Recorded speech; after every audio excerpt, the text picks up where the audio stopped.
Mula sa pagpaparamdam at pagsapi sa mga estudyante, umiksena na rin sa graduation ceremony ang tinaguriang Campus White Lady sa Caloocan City.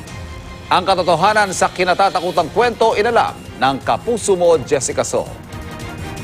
Isang white lady daw ang kinatatakutan sa isang paaralan sa Caloocan City. Sometimes makakaramdam ka ng something weird. Hindi naman siya confirmed kung ano yun, pero mararamdaman mo na there's someone is staring at your back. Practice po namin yun para sa foundation day. May nakita po akong babae sa may bandang gilid po ng stage namin kung saan malapit yung teacher ko. Nandun lang po siya, nanonood lang po siya sa mga classmate ko na nagpa-practice ng sayaw. Noong isang taon lang daw, sumali dito sa 2 estudyante. Pero sa isang video na kuha noong 2008 sa graduation sa paaralan, ang sinasabing white lady nakunan daw mismo ng kamera. Ninibidyoan ko naman nung may event na yun. Wala naman ako nakita. Nung pinapanood namin yung video, nakita na lang namin na mayroong puti sa ibabaw ng stage. Sa video makikita ang mga estudyante na masayang kumakanta ng kanilang graduation song. Maya-maya lamang, makikita ang isang babae na nakaputi sa taas ng stage. Ito raw ang sinasabi nilang Campus White Lady.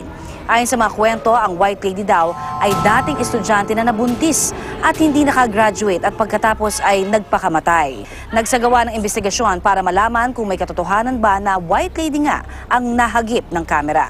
Tinutungtungan ng White Lady na yun, merong mga bumbila doon. Lahat sila, hindi sila nagpa-fluctuate. Kung multo yun, yung ilaw sa ilalim would be going haywire.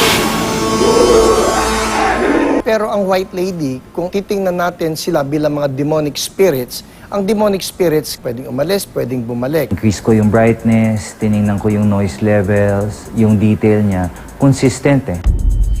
Kaya ako nasabi na hindi siya tampered, hindi manufactured or edited yung video.